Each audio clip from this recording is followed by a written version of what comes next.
시청자 여러분 안녕하십니까? 본격 시사 토크 명쾌한주입니다. 한 주간의 이슈를 진단하고 전망하는 시간 명쾌한주 지금 바로 시작합니다. 제주에서도 오늘부터 새로운 코로나19 방역 체계인 단계적 일상회복 개편안이 시작됐습니다. 오늘부터 영업시간 제한이 해제되면서 시민들은 오랜만에 자유롭게 저녁 시간을 보낼 수 있다며 환영하는 분위기입니다. 근데 앞으로 이제 기대가 커요. 단체도 많이 받을 수 있고 10명 이상이면 충분하니까. 제주에서도 단계적 일상회복, 위드 코로나가 시작되자마자 확진자 수가 늘어나고 있는데요. 신규 확진자 수도 석 달 만에 40명이 넘어선 하루였습니다. 오늘도 20명이 추가로 발생하면서 오늘은 30명 발생해 오늘 23명이 추가됐습니다. 돌파 감염이 지금 전국적으로 상당히 빈도수가 높게 나타나고 있습니다. 그래서 우리 도에서 통제를 더 강하게 지금 준비하고 있다는 말씀을 드립니다. 코로나19 일상회복 범도민지원위원회 출범식이 제주도청에서 열렸습니다. 방역 수칙 점검과 사회적 거리두기 조정 방안 등을 논의해 정책 과제를 채택하며 사회적 합의를 통해 제주형 일상회복 로드맵을 마련하게 됩니다.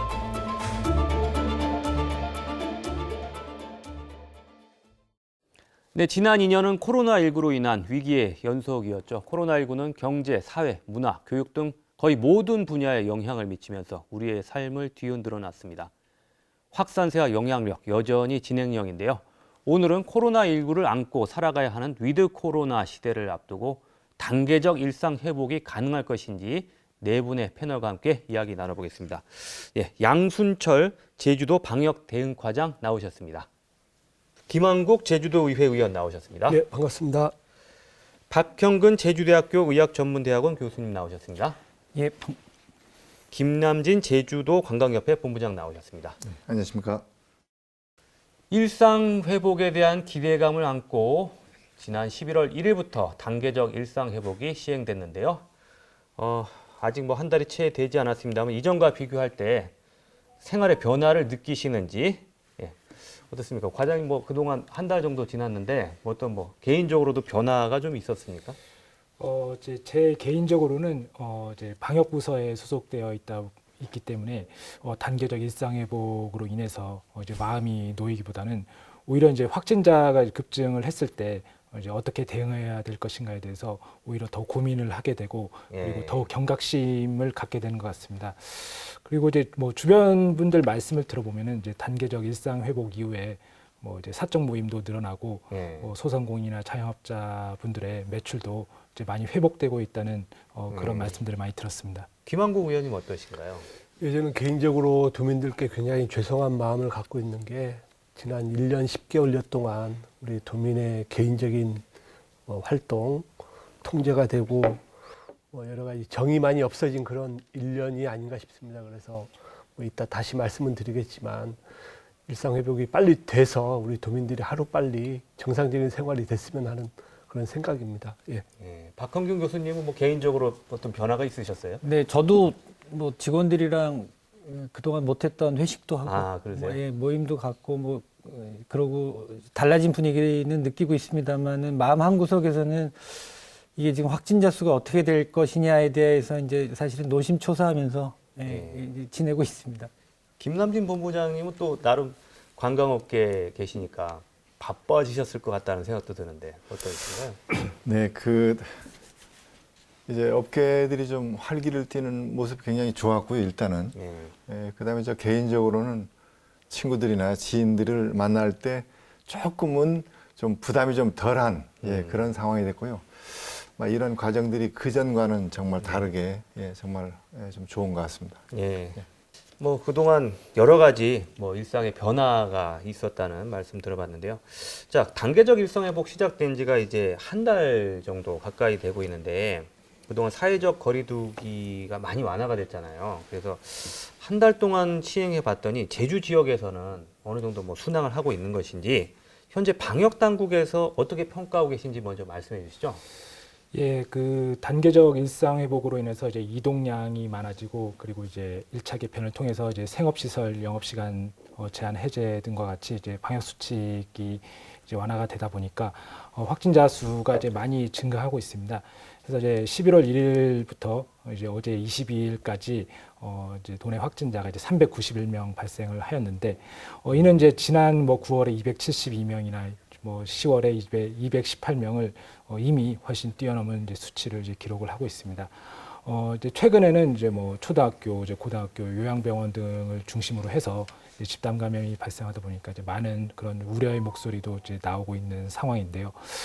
다만 이제 이 단계적 일상 회복이 이제 확진자 수만으로 평가를 하는 게 아니라 중증 환자 병상 가동률, 제주 지역 같은 경우는 이제 아직 이제 8.33% 정도로 유지가 되고 있고. 8.33%는 어떤 숫자인가요? 그러니까 이제 중증 그 환자 병상이 있으면 예. 이제 그거를 이제 현재 가동하고 있는 숫자. 그러니까 이제 예를 들어 12병상이 있으면 이제 1개 병상을 쓰고 있으니까 이제 8.33%가 이제 도출이 되는 겁니다. 그래서 여력이 있다는 이제 그런 말씀으로 이제 그런 드릴 수 있겠고, 그런 지표들도 이제 단계적 일상회복에서 중요한 기준이기 때문에 그러한 기준으로 봤을 때는 현재까지는 이제 안정적인 추세를 유지하고 있다고 이제 평가할 수 있겠습니다. 확진자 수는 늘어났지만 중증 환자의 숫자는 아직은 그래도 관리가 되는 단계로 맞습니다. 보고 계시고요.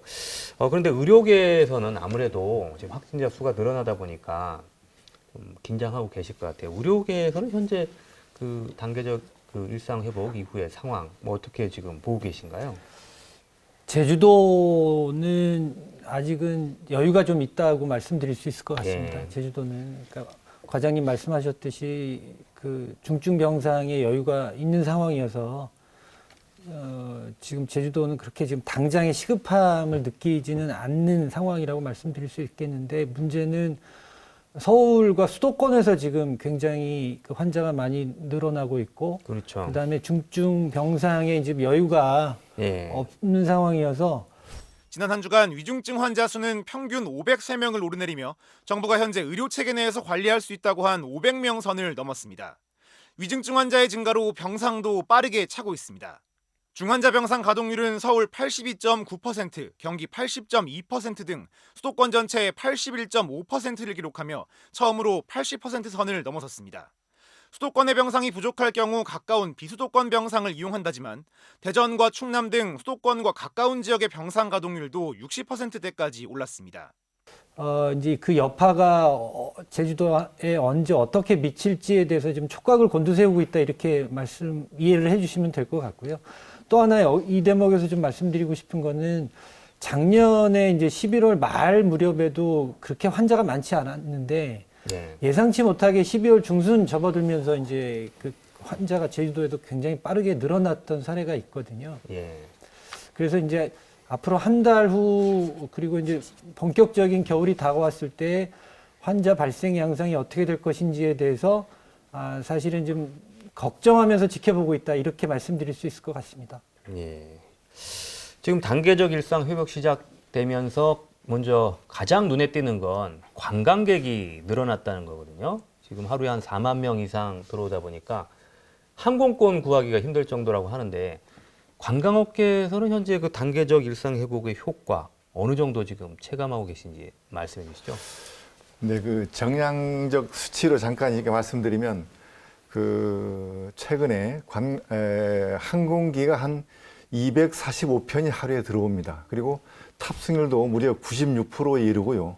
그 다음에 이제 주중하고 주말은 한 2, 3천 명 정도 편차가 있긴 하지만 약 4만 명대 이상으로 이렇게 들어오고 있습니다. 그리고 관광객 유형도 그동안 FIT 중심이었다면 위드 코로나 이후에는 FIT를 비롯해서 패키지와 일반 단체가 들어오면서 2년여 동안 움츠렸던 그 관광업계가 그 활기를 되찾는 것 같습니다. 하지만 그 좀 어려운 부분이 하나 있다면, 2년 전에 우리 관광업계를 빠져나간 종사자들이 지금 제 자리로 돌아오지 못하면서 인력난이 가중되고 해서 이런 문제도 또 다른 문제로 이렇게 나타나고 있습니다. 지금은 오히려 인력난이 있다는 말씀이시군요. 예, 그렇습니다. 특히 전세버스 기사라든지 안내사라든지, 그다음에 여행사 예약 담당이라든지, 그다음에 이제 그 식당업이라든지 그 기념품업의 그 판매원들이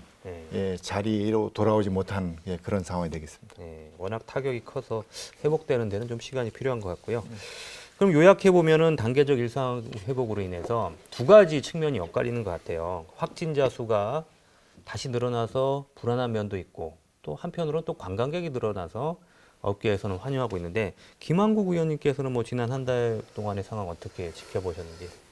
예, 종합해 보면 그 도민의 안전과 지역 경제 활성화가 참 어려운 시점입니다. 아까 박형근 교수님께서 말씀하셨지만 연말이라는 그 특수성이 뭐 최근에 수능도 끝났고요. 그리고 관광객이 굉장히 많이 밀려오는 그 입장이고, 또 연말을 맞이해서 여러 가지 사적 모임이 많이 되다 보니까 뭐 작년도 그렇고 올해도 굉장히 확진자가 늘어나고 있다는 그런 예측은 가능하다고 생각합니다. 그래서 저는 그 가급적 그 연말 모임 같은 경우도 조금 자제해 주시는 것도 하나의 방법이지 않을까 그런 생각을 하고요. 특히 또 최근에 관광객이 굉장히 많이 들어오고 있는데, 우리 행정당국에서도 그 관광객에 대한 여러 가지 그 안전장치, 방역수칙 이런 부분들에 대해서 사전적인 의미도 중요하지만 그분들이 이제 움직임에 있어서 여러 가지 동선 같은 경우도 좀 면밀하게 검토를 해서,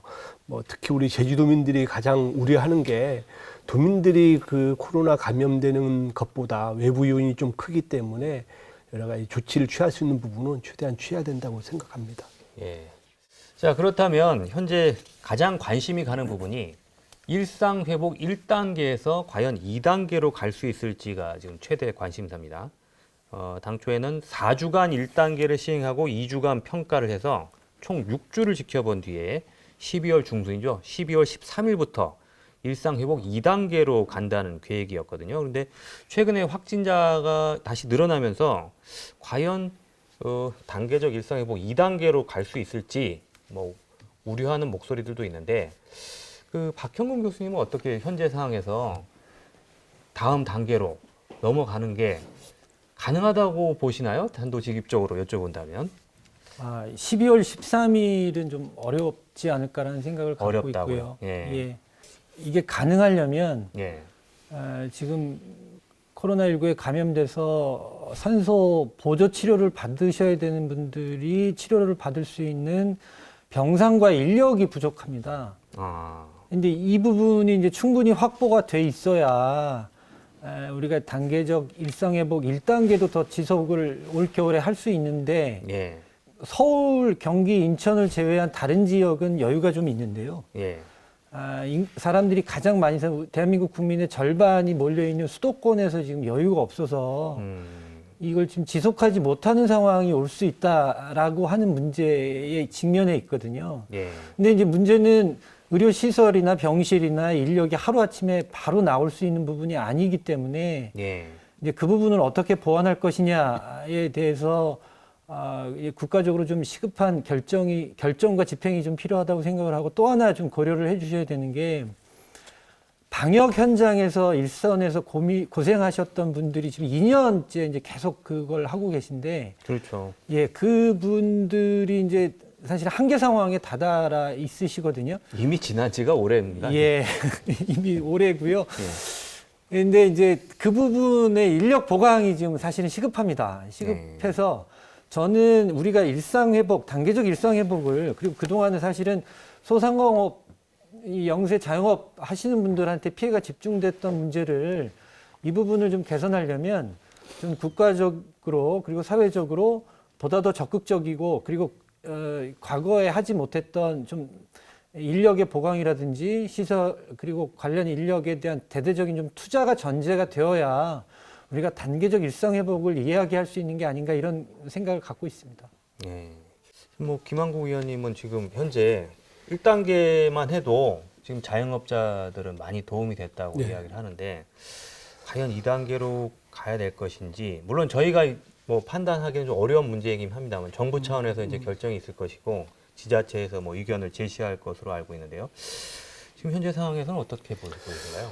아마 박형근 교수님도 말씀하셨지만 지금 정부의 입장은 참 난감할 겁니다. 특히 수도권 같은 경우에 최근에 이제 집단 발생이 많이 됐고요. 전국 통계를 보면 지난 11월 18일인가요? 그 3,292명이라는 코로나가 이제 발생하면서 가장 많은 확진자가 발생했다고 제가 언론을 통해서 봤는데, 집단 감염뿐만 아니라 일상 속 개별 감염까지 크게 늘면서 오늘 신규 확진자는 4,115명으로 역대 최고치를 기록했습니다. 한 달 전 1,900명대에 머물렀던 확진자 수가 지난주 이틀 연속 3,000명대를 기록한 지 불과 6일 만에 다시 4,000명대로 올라선 겁니다. 이 중 서울은 1,730명으로 역시 최고치를 경신했고 수도권의 발생 비중도 80%에 육박했습니다. 방역 상황은 예상보다 심각합니다. 수도권만 놓고 보면 언제라도 비상계획을 검토해야 하는 그런 급박한 상황입니다. 이런 추세를 보면 아마 정부에서가 2단계 가기가 쉽지 않다. 아까 교수님도 말씀하셨지만 특히 또 중증 환자가 수도권에 많이 몰려있는 상황에서 지방과 수도권을 분리해서 갈 수도 있긴 하겠지만 정부 입장에서는 그랬을 때 또 다른 이제 지방에서가 생길 수 있는 가능성이 높고, 특히 제주도 같은 경우는요, 최근에 이제 학교라든지 그리고 요양원, 사우나 시설에서 많이 발생되고 있기 때문에 우리 제주도 같은 경우도 사실 2단계 가기가 쉽지는 않다, 그런 생각을 하고 있습니다. 네. 김남진 본부장님은 그 관광업계에서는 지금 오랜만에 지금 영업을 재개한 분들도 계셔서 빨리 이 일상 회복에 좀 속도가 붙었으면 하는 분들이 많이 계실 텐데, 현재 뭐 업계에서는 지금 뭐 12월 중에 추가적인 어떤 뭐 일상 회복 이런 부분을 아무래도 기대를 하는 분들이 많지 않으신가요? 어떻습니까? 예, 그렇습니다. 아까 우리 박형근 교수님 얘기대로 그렇게 미리미리 좀 제도가 준비를 좀 해야 될 부분을 전제로 해볼 때 그 관광업계는 그렇게 생각합니다. 지금 그 소상공인이나 관광업계가 정말 무너졌다가 다시 회복된 지금 시점이거든요. 11월이 보면 이제 정부 발표를 믿는 거죠. 그러니까 올해 연말이면 백신 접종이 뭐 90%에 도달하고 또 하나는 내년 2월이면 백신 치료제가 나오고 막 이러한 점들을 고려할 때 그 이전 단계로 다시 돌아가는 것은 혼란을 주기 때문에 그런 예방 차원에서 그렇고, 또 하나는 정말 사업장이 다 문 닫고 집에 가서 아니면 또 다른 사업장에서 일하는 그런 심정을 조금이라도 헤아려 준다면 좀 더 심사숙고하게 결정하기를 이제 바라는 그런 마음입니다. 예. 다시 후퇴하는 일은 좀 없었으면 하는 그렇습니다. 말씀이신 것 같고요. 양순철 과장님은 뭐 지금 방역 당국에 계셔서 이 부분에 대해서 말씀하시기가 좀 어려운 부분도 있을 것 같습니다만은 2단계로 가게 된다면 아직까지 예상하기는 어렵죠. 아무래도 추가적인 그런 그 사회적 거리두기 완화가 있겠죠. 지금 논의되는 부분들이 있습니까? 만약에 지금 1단계와 2단계에서 예, 그 단계적 일상 회복의 이제 1단계 개편과 2단계 개편의 차이는 1단계 개편 때는 이제 아시다시피 이제 영업 시간 제한을 이제 해제를 한 상황이고 2단계 개편 때는 이제 대규모의 행사에 제한을 해제하는 그런 내용으로 이제 대규모 행사 제한이요. 예. 네. 그래서 이제 지금은 뭐 100명 단위, 500명 단위 이렇게 해서 이제 접종 여부에 따라서 이제 행사를 개최할 수 있는데 그런 부분들에 대한 그 제한을 많이 완화하는 내용이 이제 2단계 개편입니다.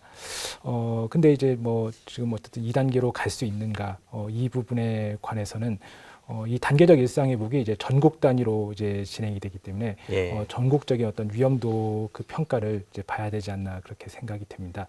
그래서 11월 22일 날 그 이제 질병청에서 발표한 11월 셋째 주 주간 방역 위험도 평가를 이제 살펴보면은 그 어떤 그 위험도 수준이 그 낮음에서 한 주 만에 이제 높음으로 2단계 뛰어오른 모습을 이제 볼 수가 있습니다. 수도권의 코로나19 위험도는 매우 높음, 비수도권은 중간, 전국 평균은 높음. 일상회복 3주 차인 지난 한 주간의 위험도 평가 결과입니다. 특히 수도권은 5단계 위험도 중 가장 높은 단계를 기록했습니다. 일상회복 2주 차인 수도권 중간, 비수도권 매우 낮음, 전국은 낮음이었는데 일주일 만에 2단계씩 위험도가 올라갔습니다. 수도권은 중환자실 병상 여력은 거의 없는 상황이며 방역 지표가 매우 빠른 속도로 악화되고 있어 특히 이제 수도권 중환자실 가동률은 앞서 이제 박형근 교수님도 말씀을 해주셨지만 병상 부족이 지금 현실화되고 있는 상황이고, 그리고 이제 한 명이 얼마나 많은 사람들을 감염시킬 수 있는가는 뭐 이제 감염 재생산 지수 같은 경우에도 1.05에서 이제 1.1로 각종 방역 지표가 이제 지금 악화되는 그런 모습을 보이고 있습니다. 이렇기 때문에 지금 현재로서는 뭐 이러한 부분들을 이제 종합적으로 이제 평가를 해서 이제 다음 단계로 이행 여부를 결정하는데 현재 상황에서는 2단계 개편이 좀 쉽지 않지 않겠느냐 하는 평가가 많아지고 있습니다. 예, 정부나 제주도 차원에서 지금 고심이 깊을 것으로 좀 예상이 되고요. 자, 그러면 지금 전반적으로 이야기를 들어보면 2단계 이행이 현재로서는 쉽지는 않다는 이야기들이 많으신 것 같아요. 그런데 당장 그러면 그렇다고 해서 좀 관광업계에서는 이전 단계로 또 돌아가는 것은 좀 그 자영업자들의 피해를 또 감안하면 그 부분도 좀 어려운 입장이시고요. 당장 그럼 제주 지역에서 뭐 어떤 그 대응책이 좀 필요하다고 보시는지 박형근 교수님 아까도 잠깐 말씀해 주셨지만 지금 당장 어떻게 해야 될 걸로 지금 보고 계십니까? 제주만 생각을 해보면 저는 발생 환자 규모를 버틸 여력이 더 충분히 많이 있다고 생각을 하거든요. 예. 그러니까 지금 저희가 단계적 일상 회복을 얘기할 때 지금 이제 하루 한 3,000명 정도 발생하는 상황에서 이걸 더 할 수 있느냐 없느냐를 논하는 것 자체는 저는 아니라고 생각을 합니다. 그러니까 우리가 하루에 대한민국이 2만 명, 3만 명의 환자가 발생하는 것을 감당할 수 있어야 저는 단계적 일상 회복을 논할 수 있다고 생각을 하거든요. 예. 그리고 지금 그 싱가포르의 자료를 보면 코로나 백신을 맞은 분들의 사망률이 치명률이 0.2% 정도 됩니다. 그러니까 우리가 그러니까 코로나 발생 이전에 한겨울에도 우리가 독감 유행이라고 하는 걸 생각하지 못하고 의식하지 못하고 이제 살아있던 시절에 독감 치명률이 0.1% 정도인데 0.1이요. 예, 0.1% 정도로 이제 추정을 합니다. 근데 이제 지금 그 우리는 아직 그 전체 이제 치명률이 0.7% 정도 되는데 싱가포르 자료를 보면 최근 그 한 달 이내에 치명률은 0.2% 정도 됩니다. 많이 낮아졌다. 예, 많이 낮아진 거죠. 왜냐하면 이제 그 나라도 그 백신 접종 이전에 이제 치명률이 훨씬 높았기 때문인데요. 예. 코로나 감염되시는 분들이 많이 생기셨을 때 문제는 일상적으로 지금 병원에서 진료 받으시는 분들, 병원에 찾아가시는 분들이 감염되지 않고 그리고 다른 질환으로 안전하게 그리고 효과적으로 치료받을 수 있는 환경이 조성이 돼야 되는데 지금 그 여건이 만들어지지 않기 때문에 지금 단계적 일상 회복을 지속할 수 있느냐 없느냐라는 논란이 나오는 거라서 저는 이와 관련해서 좀 그 국가 차원에서의 보다 효과적이고 그리고 적극적인 투자가 전제가 되어야지 저는 될 거라고 보고요. 제주도 상황은 저는 지금보다도 더 많은 환자가 발생을 해도 제주도 자체만은 이제 저는 유지할 수 있다고 생각을 합니다. 제주도의 병상 상황. 예, 병상 상황이나 등등. 의료진은 충분합니까? 의료진은 이제 좀 그 더 보강이 될 필요가 있죠. 특히 이제 간호 인력 그리고 중환자실에서 일하는 간호 인력은 더 이제 보강이 돼야 되는데 그래서 아까 앞에서 말씀드렸던 것처럼 그런 부분들이 좀 전제가 된다면 제주도는 좀 더 여력이 저는 있다고 생각을 하고요. 예. 근데 이제 이 문제는 제주도만으로 결정될 수 있는 사안이 아니기 때문에 그리고 이게 지금 상황이 제주도에 이 그 장업하시는 분의 상황이 관광객들이 또 많이 오셔야 되는 부분이 있는 거라서 그래서 이제 국가 차원에서 어떤 결정이 내려질까가 좀 가장 영향을 많이 미치지 않을까 저는 이런 좀 문제 의식을 갖고 있습니다. 예, 김한국 위원님 이런 부분은 뭐 의회에서도 뭐 제주도와 뭐 논의를 해야 될 부분인데 어떤 대응책이 지금 필요하다고 보시나요? 2단계 개편 그 자체가 대규모 행사 같은 경우는 특히 연말과 물려서 이게 좀 더 어려워질 수도 있고요. 그리고 그 시간 제한 같은 경우도 당분간은 24시까지만 하더라도 저는 충분히 소상공인들에 대한 부분은 되기 때문에 이 부분은 조금 이제 고려가 돼야 될 부분인 것 같고요. 저는 세 가지로 좀 말씀드리고 싶은 게 일단은 지금 아까 박형근 교수님도 말씀하셨지만 의료 인력이 많이 충원이 돼야 된다고 봅니다. 그리고 두 번째는 지금 그 부스터샷 추가 접종에 대한 그 시점을 뭐 당초 6개월에서 4개월, 5개월로 줄이고 있는데 저는 최근에 이제 백신이 좀 여유가 있다고 보거든요. 그래서 추가 접종 이제 시기를 좀 앞당겨 주고요. 또 하나는 이제 아까 교수님 말씀하신 대로 중증 환자들이 제주도에는 그렇게 많지 않습니다. 그래서 이런 부분에 대한 고민도 해야 될 것이고요. 가장 중요한 부분은 이제 어린 아이들 발생했을 때 우리 학부모들이 불안하지 않도록 그런 부분에 대해서도 접종률도 좀 높이고 또 어린 학생에 대한 방역 수칙도 좀 철저히 점검할 수 있는 그런 계기가 돼야 된다고 생각하고 있습니다. 예, 김남진 본부장님께서는 관광업계에서는 사실 뭐 어찌됐건 일상회복이 빨리 됐으면 하는 바람이신데 지금 뭐 어렵다고들 해서 사실 좀 관광업계에서도 난감한 부분도 있을 것 같습니다. 혹시 뭐 관광업계에서 일상회복 관련해서 좀 제주도나 정부에 좀 건의나 요청하실 뭐 부분이 있다든지 현재 상황에서 뭐 관광업계에서는 어떤 지금 생각을 갖고 계신지 좀 말씀해 주시죠. 이제 관광객들이 이제 단체 관광이나 패키지가 이제 제주에 오면 그게 또 그룹이 되죠. 투어하는 시점 보면. 예. 그래서 그런 데서 이제 집단 감염이 되지 않았다는 거는 정말 다행으로 생각하고요. 다행인데 저는 그 도내일에 집단 감염이 발생하는 그런 사업장에 그런 그 거리두기 기준이 좀 더 세분화되고 강화됐으면 좋을 것 같습니다.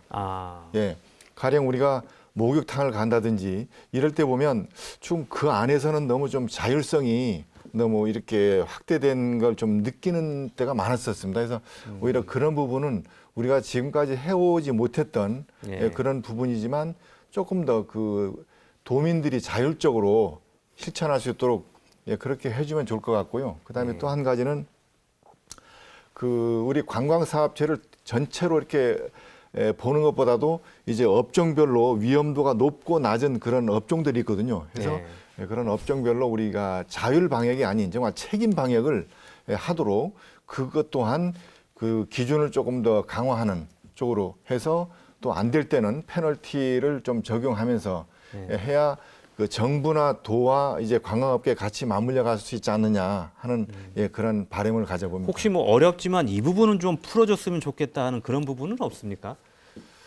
우리가 그동안 해보니까 그 제일 위험도가 높다라고 생각했던 게 야, 과연 45인승 대형 버스에 한 20명 이상, 20명 정도 태우는데 지금 그 위험하지 않을까라고 대부분 다 그렇게 생각했거든요. 근데 우리가 그 기사님들이나 안내사분들이 방역 관련된 나름대로의 정말 그 실천을 이렇게 하다 보니까 거기에서 사고 터진 게 없었어요. 그래서 우리가 비전문가지만 그러니까 도에서 제시해주는 그런 프로그램대로 우리가 이렇게 하면 우리도 할 수 있다라는 것들이 아마 운전기사나 안내사들이 많은 걸 공부한 것 같아요. 그래서 이러한 것들을 그 교훈을 삼아서 앞으로도 이런 이렇게 진행을 하면 좀 그런 부분에 좀 안전하지 않을까 이런 생각을 갖고 있습니다. 전세버스 업계의 뭐 어려움을 지금 말씀해 주셨고요. 자, 양승철 과장님, 뭐 여러분들 뭐 이야기 들어보셨는데 도에서도 지금 뭐 여러 가지 지금 대응책 고민 중인 부분이 있으실 것 같아요. 현재 제주도에서는 2단계 이행과 관련해서 또 뭐 좀 늦어지더라도 어떤 지금 그 대응책들을 갖고 지금 구상하고 계신지 좀 말씀해 주시죠. 예, 저는 이렇게 이제 상황이 어려울수록 오히려 이제 기본으로 돌아가는 게 굉장히 중요하다고 생각이 됩니다. 그래서 이제 뭐 이제 기본이라 하면 이제 기본 방역 수칙 준수라고 말씀드릴 수 있겠는데 단계적 일상 회복이 최종적으로 개편되더라도 이제 마스크 착용이라든지 출입자 명부 관리와 같은 이제 기본 방역 수칙은 끝까지 사수해야 될 내용으로 남아 있게 됩니다. 그리고 이제 단계적 일상 회복을 원활하게 이행함에 있어서 이제 가장 중요한 요소라고 말씀드릴 수 있겠는데요. 그 외국 사례를 이제 보더라도 이제 마스크 착용 등의 좀 미온적이었던 영국 같은 경우에는 이제 위드 코로나 이후에 이제 확진자가 급증을 하였고, 그리고 이제 상대적으로 마스크 착용 규제를 이제 유지하였던 뭐 국가들, 뭐 예를 들어 뭐 포르투갈이라든지 프랑스 같은 경우에는 이제 상대적으로 안정적인 추세를 이제 보인 바가 있습니다. 이렇기 때문에 이제 기본 방역 수칙에 대한 내용은 항상 저희가 이제 집중적으로 이제 강조하고 홍보를 이제 지속해 나가고 있습니다. 그리고 또한 이제 중요한 것이 앞서 뭐 이제 김한국 의원님께서도 이제 말씀을 해주셨지만 이제 예방 접종일 것입니다. 그래서 이제 예방 접종은 이제 그런 위중증 환자나 그리고 이제 치명률 감소를 위해서 굉장히 중요한 내용이라고 보여집니다. 그래서 그리고 이제 위중증이나 이제 치명률 이제 관리는 이제 단계적 일상 회복을 함에 있어서 가장 중요한 기준 중에 하나라고 말씀을 드릴 수 있겠습니다. 이제 감염 취약 시설 위주로 뭐 신규 확진이라든지 위중증 환자들이 이제 많이 발생하다 보니까 그 접종 효과가 이제 떨어짐에 따른 어떤 이제 추가 접종을 이제 조기 시행해야 되는 그 필요성이 높아지고 있습니다. 아스트라제네카와 화이자 백신 모두 2차 접종 뒤 5개월이 지나면 델타 변이로부터 중증화와 사망을 낮춰주는 백신 효능이 47.3%와 69.7%로 떨어졌지만 추가 접종을 받은 뒤에는 다시 80%대로 상승했습니다. 추가 접종은 선택이 아니라 필수라고 생각을 합니다. 본격적으로 겨울이 오기 전에 접종을 받아주시고 뭐 이거 같은 경우에도 이제 그런 외국 사례를 들 수가 있는데 이제 이스라엘 같은 경우에는 이제 7월 말에 이제 세계 최초로 부스터샷을 이제 처음으로 이제 도입을 했습니다. 그래서 이제 그 방역 조치를 완화해서 이제 확진자나 위중증 환자가 굉장히 급증한 추세를 이 부스터샷을 이제 도입을 함으로써 확연한 안정세로 돌린 바가 있는데 이러한 것들을 종합적으로 고려할 때 예방 접종과 이제 추가 접종을 신속하게 진행하고 끌어올리는 것이 굉장한 중요한 그런 어떤 대응으로 말씀드릴 수 있겠습니다. 예, 지금 개인 방역 수칙과 함께 부스터샷 접종을 필요하다는 말씀이셨고요. 자, 제주에서는 또 한 가지 쟁점이 있습니다. 얼마 전에 제주도가 법무부에 무사증 입국 재개를 건의했습니다. 외국인 관광객들이 다시 찾아오게 된다면 관광업계에서는 당연히 환영하는 사안인데 자칫하면 방역에 어떤 문제가 생기지 않을까, 이런 문제 때문에 제주 지역뿐만 아니라 전국적으로도 논란이 될 수 있는 문제인데요. 자, 먼저 김남진 본부장님, 이 무사증 입국 재개는 관광협회에서도 제주도에 뭐 건의를 여러 차례 뭐 하신 걸로 저희는 알고 있습니다만은 이 부분은 어떤 필요성 때문에 지금 건의를 하게 되신 건지, 또 이 부분에 대해서 관광업계에서도 어느 정도 대비를 하고 계신지 좀 말씀해 주시죠. 네, 그 노비자에 대한 이슈는 이렇게 두 가지로 이렇게 이해하시면 될 것 같습니다.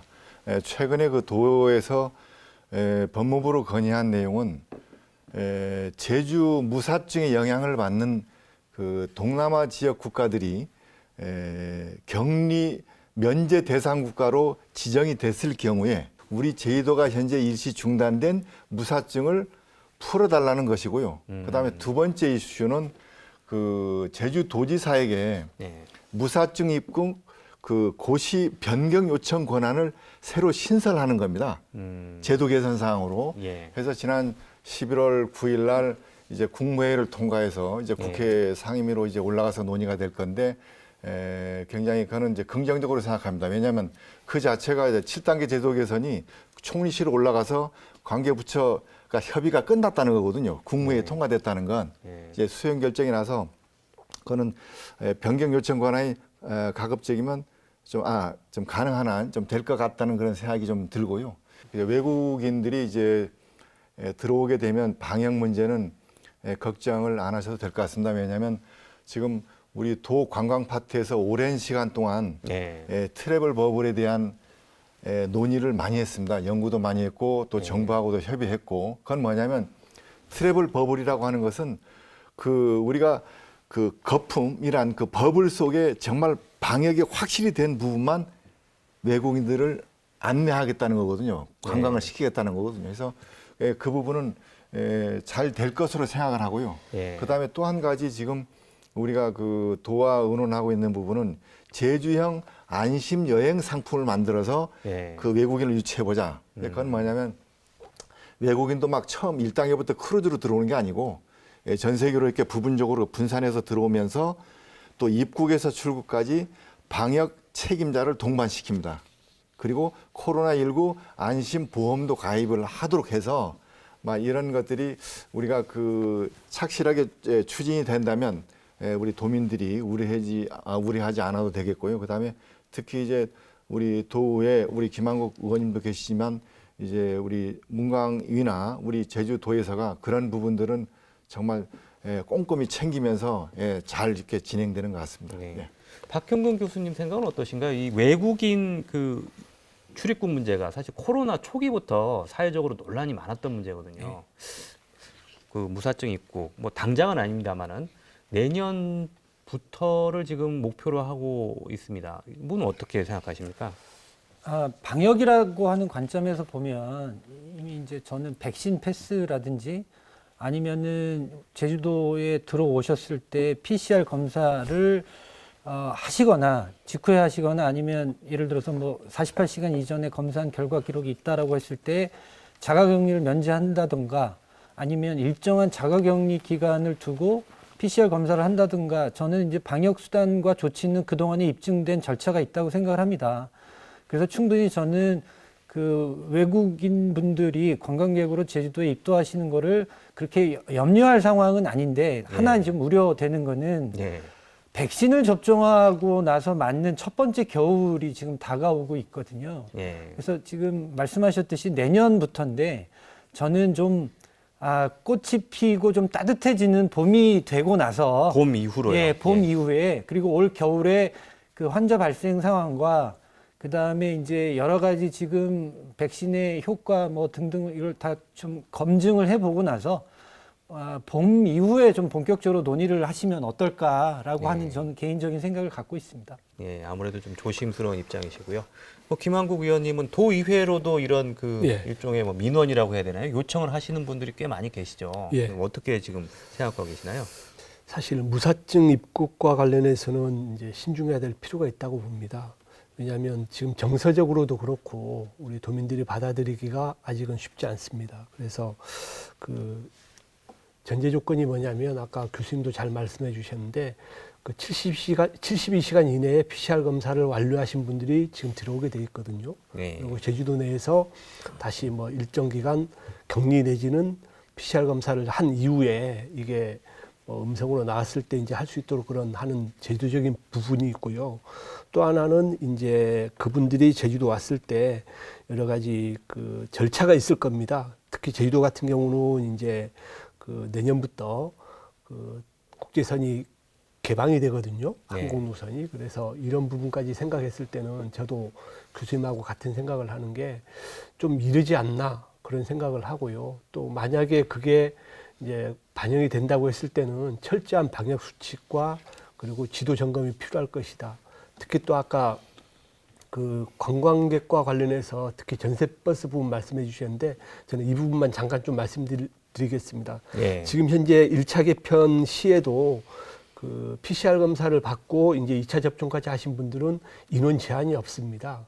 근데 지금 전세버스에 관련해서는 지금 그런 뭐 50%만 할 수 있도록 돼 있는데 이런 부분도 우리 행정에서 면밀히 검토를 해서 2차 접종까지 맞은 분들에 대해서는 한번 이 제도 개선도 좀 풀어줘야 될 시점이 아닌가 저는 그런 생각을 하고 있습니다.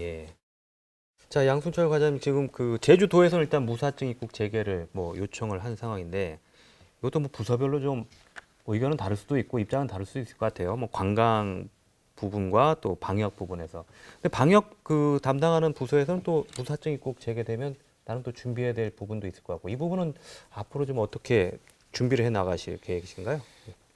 그 이제 단계적 일상 회복에 따라서 이제 지방공항 이제 국제선 운항 재개가 이제 지금 시작되고 있고 뭐 제주의 경우에는 이제 1월 말경에 이제 진행이 될 것으로 알고 있습니다. 이제 무사증 입국 재개는 이와 관련하여 이제 건의가 된 이제 사항으로서 이제 알고 있습니다. 다만 이제 이런 논의들이 이제 진행이 되면 앞으로 이제 PCR 검사라든지 그리고 이제 확진자 이송을 어떻게 해야 될 것인가 이런 부분에 관해서 어떤 그 추가적인 이제 행정 부담이 이제 발생할 것으로 예상이 되고 있습니다. 이와 관련하여서 뭐 이제 국립검역소라든지 이제 공항공사 등과 어떤 이제 실무적인 협의를 이제 착수하고 그리고 어쨌든 뭐 11월, 12월에 이제 타 지방공항이 먼저 국제선 운항을 재개하기 때문에 뭐 그런 사례들을 참고하고 그리고 이제 세부적인 어떤 그 정부 방침들을 이제 모니터링하면서 그런 이제 기관 간 역할 분담을 포함한 어떤 심도 있는 그런 논의와 계획들을 마련해 나가고자 합니다. 알겠습니다. 예, 이제는 좀 더 장기적인 문제를 좀 이야기해 보겠습니다. 코로나19 상황에서 가장 어려운 부분이 방역과 경제를 어떻게 조화할 것인가 쉽지 않은 문제인데요. 최근에 제주에서 일상회복지원위원회가 구성이 됐습니다. 제주형 단계적 일상회복, 내년 이후에 과연 우리가 코로나19와 어떻게 대응하면서 살아갈 것인지 제주 지역에서도 일상회복지원위원회가 구성이 됐는데요. 박형근 교수님도 지금 위원회에 지금 참여를 하고 계시죠. 네. 그래서 아직까지 뭐 구체적으로 논의는 못 해보셨겠지만 우리가 내년 이후에 지금 당장의 상황도 상황입니다만은 단계적 일상 회복을 위해서 어떤 부분이 좀 필요하다고 보시는지 이 위원회 지금 활동을 앞두고서 어떤 생각 갖고 계신지 말씀해 주시죠. 네, 저는 그 방역 일선에서 방역 현장에서 지금 수고하고 계시는 보건직 공무원분들의 숫자가 더 늘어나야 된다고 생각을 하고요. 네. 그래야 저는 단계적 일상회복을 우리 사회가 제주도가 그리고 대한민국이 감당할 수 있다고 생각을 합니다.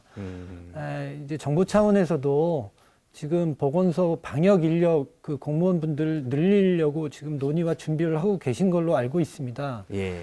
근데 이제 다른 시도에 이제 공무원 인력을 늘려 주더라도 예. 제주도는 특별자치도라서 이게 예. TO가 이 정원이 내려오는 게 아니라 이제 자체적으로 결정하게 돼 있거든요. 예. 그래서 저는 지금 그 제주도가 저는 단계적 일상 회복의 이런 흐름이 지속되려면 하루에 저는 200에서 300명의 환자가 발생하는 규모를 감당할 수 있어야 저는 지속될 수 있다고 생각을 하거든요. 몇 명이요? 200에서 300명. 200에서 300이요? 예. 상당히 많은 숫자인데요. 예, 그게 지금 뭐냐면 싱가포르 같으면 예. 이미 이제 그 정도의 발생 규모를 감당하면서 그리고 사회적 거리두기를 일정 수준 유지하면서 저는 지속 일상생활을 해나가고 있는 거거든요. 예. 근데 그 정도의 저는 좀 그 적극적인 사고가 좀 필요하다고 생각을 하고요. 예. 그 다음에 두 번째는 뭐냐면 감염되신 분들 중에서 일정 비율은 아까 제가 말씀드렸지만 이제 그 싱가포르 자료에 근거하면 0.4% 정도는 산소 보조요법을 필요로 하십니다. 네. 이제 그 인공호흡기까지도 이제 다시는 분들이 필요로 할 수 있는데요. 네. 그러면 이제 그런 분들이 체계적으로 그리고 안전하게 치료받을 수 있는 인력과 시설을 좀 더 적극적으로 고민하고 확보해야지만이 저는 단계적 일상회복이 가능하다고 생각합니다. 저는 두 가지 조건이 충족이 되면 네. 지금 현재 3,000명, 4,000명 하루에 발생하는 규모를 놓고 우리가 지금 단계적 일상회복을 지속할 거냐 말 거냐를 논의하는 게 아니라 네. 저는 공이 하나 더 붙는 수준을 우리가 버틸 수 있는 조건이 되어야지만이 내년에 우리가 이제 그 안정적인 그 경제 생활과 그리고 단계적 일상회복 코로나와 더불어 사는 위드 코로나를 실질적으로 그리고 본격적으로 논의할 수 있는 거 아닐까라는 생각을 좀 갖고 있습니다. 네. 김한국 의원님도 지금 위원회에 좀 참여를 하고 계신데 앞으로 예. 뭐 어떤 부분들을 강조하실 생각이신지 말씀해 주시죠. 예, 아까 박형근 교수님 말씀 들어보면 그 행정에서 대응 체계를 완벽히 갖춰놓고 그 이후에 이제 뭐 지역 우리 도민들이 경제 활성화에 주안점을 둬야 된다는 뜻으로 받아들일 수 있다고 생각하는데 저는 이 방송 보면서 우리 또 도민들이 오해할 수 있을까봐 어떤 200명, 부분입니까? 300명 늘어날 수 예. 있도록 해야 된다는 그 말씀하신 그 자체는 저는 대응 체계를 완벽히 갖춰야 된다는 뜻으로 받아들여서 우리 오늘 양순철 과장님 와 계신데 저도 동의합니다. 우리 행정에서 의료 인력 지금 굉장히 힘들어합니다. 이런 부분들 좀 케어할 수 있도록 그런 지원도 해주시고요. 특히 또 그 지원 체계 있지 않습니까? 중증 환자라든지 아니면 그 간호 인력이라든지 이런 부분 좀 노력해 주시고 저희 의회에서도 할 것이고요. 가장 중요한 부분은 이제 도민의 피해가 가장 최소화될 수 있는 그런 부분이 아닌가 싶습니다. 그래야 우리 도민들이 하루빨리 마스크를 벗고 일상생활에 회복할 수 있지 않나 그런 생각하고 그동안 있습니다. 제주도의 방역 정책에서 뭐 아쉬웠던 부분이라든지 내년부터는 좀 개선했으면 좋겠다는 부분은 혹시 없으신가요? 저희 의회에서 계속 지적했던 내용인데 우리 방역 체제는 뭐 나름대로 성과가 있었습니다. 하지만 사각지대가 분명히 있었거든요. 집단 발생되는 그 부분에 대해서는 철저한 지도 감독 내지는 그 어찌 보면 매뉴얼화해서 왜 발생했는지부터 시작해서 발생 안 할 수 있도록 그런 그 체계가 필요한데, 특히 교육 현장 같은 경우는 이게 갑자기 생기다 보니까 교육 당국에서도 우왕좌왕하게 되고 또 학부모들은 불안해하고 이런 것들이 반복되다 보니까 어찌 보면 우리 학부모님들이 굉장히 최근에도 불안해하거든요. 그래서 아마 도나 교육 당국 간에 소통도 좀 필요하다고 봅니다. 지금 현재는 뭐 잘하고 있다고는 하지만 우리 의회에서 봤을 때는 교육 당국과의 우리 그 도와의 그런 어찌 보면 소통도 앞으로 더 면밀히 해서 그 방역 체제에 있어서는 서로 같이 공유를 해야 된다고 생각합니다. 네, 알겠습니다. 자, 김남진 본부장님, 관광업계에서 내년부터 뭐 바람이 많으실 것 같아요. 뭐 어떤 부분이 좀 필요하다고 보시는지 말씀해 주시죠.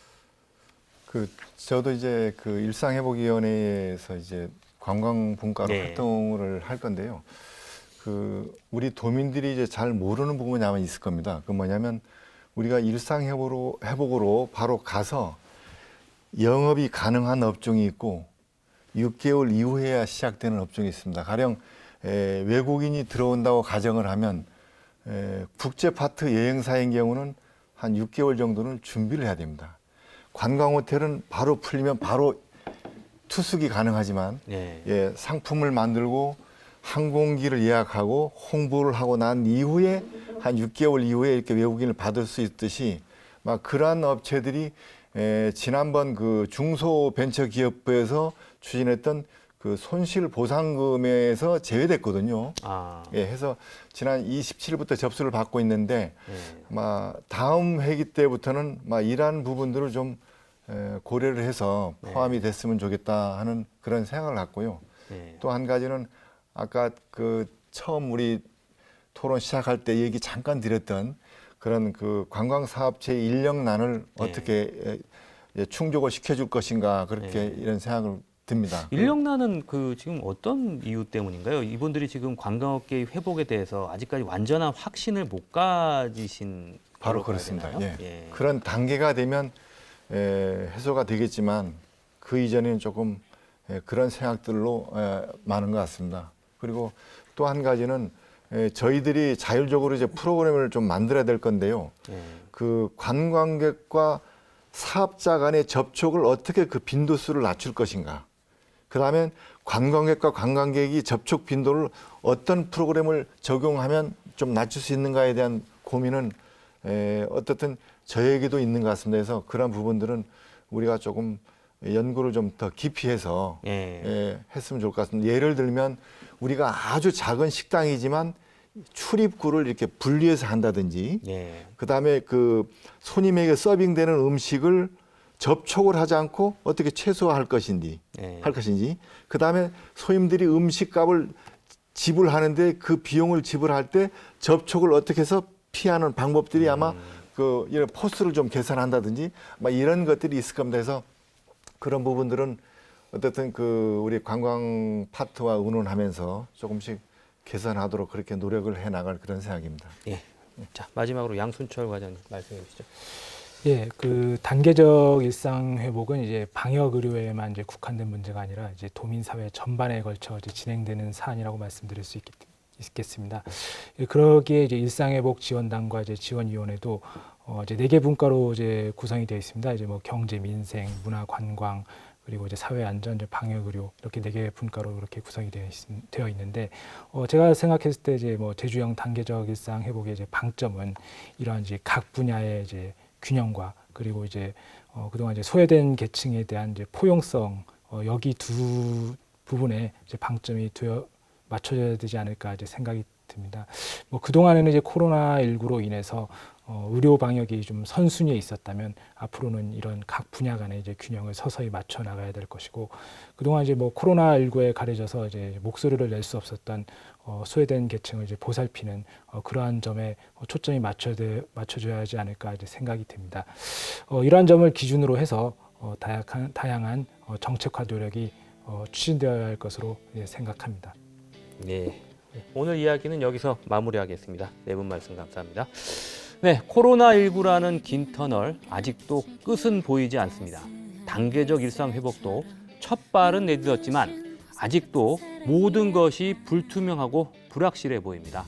하지만 언젠가 가야 할 길이라면 사회적 공론화 과정을 통해서 지혜를 모으고 최선의 길을 찾아야 할 것입니다. 늦은 시간까지 시청해 주셔서 고맙습니다. 명쾌한 주 다음 주에 뵙겠습니다.